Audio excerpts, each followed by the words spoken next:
going to show you something. This is a knit cap. I'm going to put this knit cap on. That's Johnnie Cochran, defending O.J. Simpson, the most famous murder suspect in America, pulling a beanie over his own head right in the middle of his closing argument. Moments later, he'd land 7 words that walked his client straight out of that courtroom. A free man. The most famous sentence in legal history. And it wasn't luck. He engineered it, built it on purpose to be impossible to forget. There are 5 separate communication moves hiding inside this one clip. Once you can name them, you'll reach for them in every argument you ever have. Okay, so who is this guy and why is this such a big deal? Simpson, the former football star, is on trial for 2 murders, 9 months of testimony, 108 exhibits, 61 drops of blood. On paper, the defense is losing. A closing argument can't out-argue all of that. There's just too much of it. So Cochran's job is actually simpler and a whole lot harder. Get 12 worn-out jurors to feel one clean doubt they can hold on to. And he pulls it off so well that jury comes back with a verdict in under 4 hours. So watch how he builds it. Move 1. Narrate their story back to them. The prosecution said Simpson disguised himself in a knit cap to go kill his wife. Cochran doesn't call that a lie. He just retells it out loud, slowly. Listen to where he lands. That's what they want you to believe. That's how silly their argument is. That's how silly their argument is. He never argued with their story. He just described it calmly until it embarrassed itself. Here's why that lands. Attack someone's claim and they defend it harder. Repeat it back to them plainly and they hear how it actually sounds for the first time. And so does everyone else in the room. So next time, don't rush to counter. Repeat their point back slowly all the way to the end. The weak ones fall apart on their own.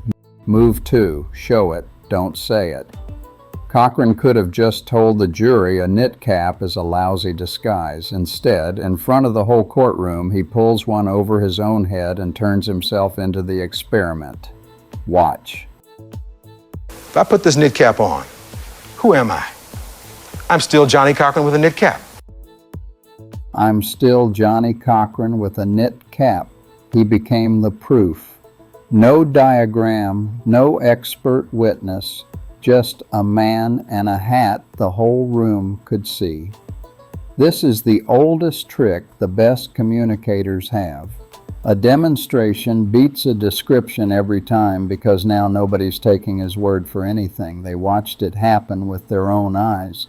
So next time you need someone to believe something, stop explaining it. Show them. Hand them the object. Run the test in front of them. Let them watch it be true. Move 3. Don't make it about you. Make it about them. Watch what he does next. He stops talking about Simpson and he turns the whole thing onto the jurors sitting right in front of him. Listen. We've been together. I know your face anywhere now, and you'd know mine. I'd know your face anywhere now, and you'd know mine. Catch what he just did? He pulled the jury into the argument. Now they're not weighing a theory anymore. They're picturing their own face under that cap. A point you reach on your own is 10 times stronger than one you're handed. He doesn't tell them the disguise is absurd. He sets it up so they feel it themselves. So instead of announcing your conclusion, ask the question that walks the other person right up to it. Let them say it out loud. People don't argue with what they figured out themselves. Move 4. Say the verdict you want. Twice. He's built the doubt. Now watch him plant the conclusion and notice he doesn't say it just once. Listen. It's no disguise. It's no disguise. It's no disguise. It's no disguise. Same 4 words back to back. That's no accident. That's a man installing a sentence in your memory. We trust what we've heard before. Say it once. It's just your opinion. Say it twice, clean and calm, and it starts to feel like a fact the room already agreed on. So the line you most want people to remember, the ask, the takeaway, the verdict, don't bury it in a paragraph. Lift it out and say it again. That's how a sentence stops being yours and starts being theirs. Move 5. And if you remember nothing else from this video, remember this one. Everything up to now has just been building to this. Now Cochran stacks 3 short beats and lands the line that ends the whole case. The one they'll still be quoting 30 years from now. Listen. It makes no sense. It doesn't fit. If it doesn't fit, you must acquit. It makes no sense. It doesn't fit. If it doesn't fit, you must acquit.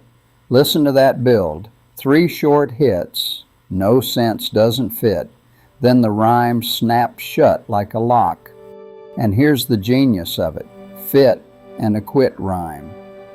And our brains treat things that rhyme as more true. It's a real measured bias. The exact same idea feels more believable the second it rhymes. He didn't hand that jury an argument. He handed them a chant, something they could carry into the deliberation room and repeat to each other. So when you've got one thing that has to stick, make it short, give it a beat, give it a little music. The idea people can repeat is the idea that wins. Let's run them back fast. 1. Narrate their story back till it falls apart. 2. Show it, don't say it. 3. Make it about them, not you. 4. Say your verdict twice. 5. Build one short line they can't unhear. 5 moves. And notice what's missing from every single one of them. New evidence. He didn't add a fact. He took what the jury already had, and he changed how it felt. That's the whole lesson here. Persuasion usually isn't about having more proof, more words, more volume. It's about taking what's already in the room and making it impossible to forget. And you don't need a courtroom to use a single one of these. You just need a point worth landing and the nerve to keep it simple. So tell me down in the comments, which of these 5 have you watched someone pull on you? And if you want to see the same playbook in a completely different fight, that breakdown is right here. I'll see you in the next one.